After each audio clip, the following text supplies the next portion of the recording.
Hi again then guys, and welcome to episode 81 of B-Road Ballers, the review series for Gran Turismo's hatchback selection, mostly hot hatches, but with some classic hatches or sleeper hatches thrown in there as well. And I would put this vehicle, as with some others in the series, more into that latter category. It's not a hot hatch really, it's much more of a sleeper.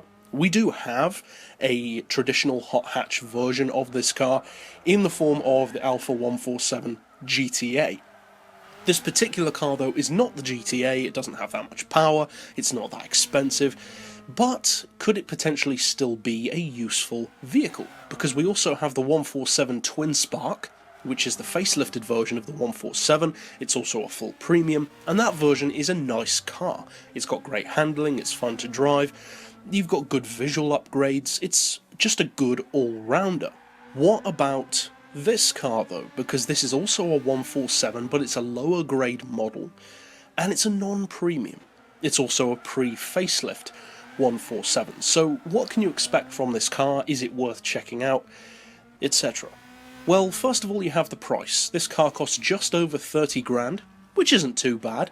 It is a non-premium and it's not a full hot hatch, so it's not great, but it's not overly expensive either. It has a 2-litre turbo engine, it's front-wheel drive, as all of the 147s are, and you're looking in fully tuned form in particular at 382 horsepower, 273 foot-pounds of torque, and a total weight of 1,047 kilos, which is pretty good. That's lighter than the GTA, which is a pretty heavy car within the hatchback class. You're looking at 365 horsepower per tonne, which is okay. It's not phenomenal, but it's certainly not bad.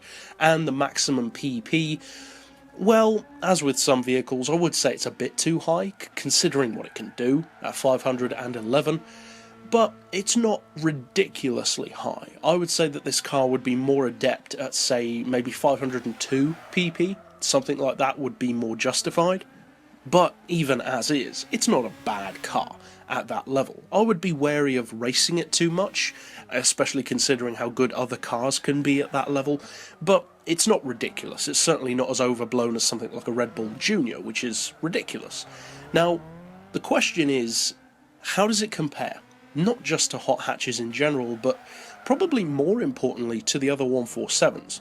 You'd assume that it would have less power than the GTA, which it does, of course, but how does it compare to the Twin Spark?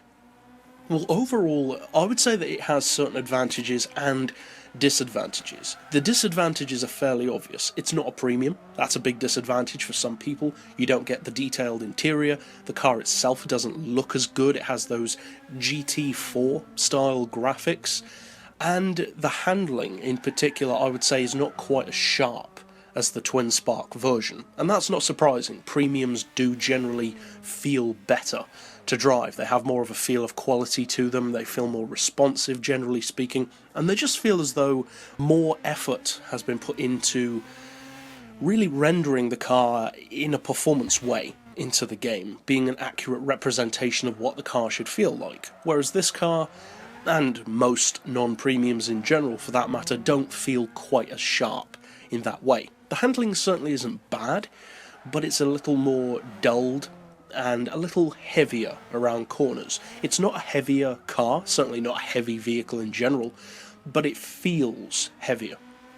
More in the way that something like a non-performance car can sometimes feel when you tune them, because there are some vehicles that aren't designed to be quick, so when you upgrade them, their ability can only go so far. Now the Twin Spark, although certainly no GTA, is more of a hot hatch style vehicle. It's like a sporty hatch, like a GTI, if you will, whereas the GTA is much more like an R32 equivalent of the Golf.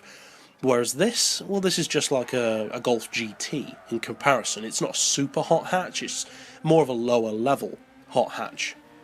And so overall, I don't think this review really needs to be that in-depth or complex, because it's not really that complex a car to look at. It offers some things which a few select people may find beneficial, but for the vast majority of us, it's just not a car which I would say you need to go out and buy immediately, or even at all for that matter. It's not overly affordable, it's not overly quick, the handling isn't amazingly good, And although, yes, it is a sleeper, and that's probably the best attribute that this car has going for it, it's not an expected choice, it's an unknown property for most people because they haven't bought it, haven't driven it, haven't tested its tuning limits, and as such, you may be able to catch some people out. Whereas more people have bought the Twin Spark, more people have bought the GTA, they are known properties, people know what to expect. But apart from that very niched category of the market, it's just not a car which you must buy. If you're an Alfa Romeo fan or a 147 fan, then you might want to check it out, but even for someone like me who is a fan of the Alfa 147, the GTA in particular, I just don't really feel the need to own this car. I bought it for the sake of the review, but I'll probably never use it again, and it will probably end up in my stockyard. That's the kind of car it is. So if you want to check it out, by all means do so. It's not bad in any way, it just doesn't feel overly necessary. But that's it overall for this particular pick. I'll see you guys next time, and as always, thanks for watching.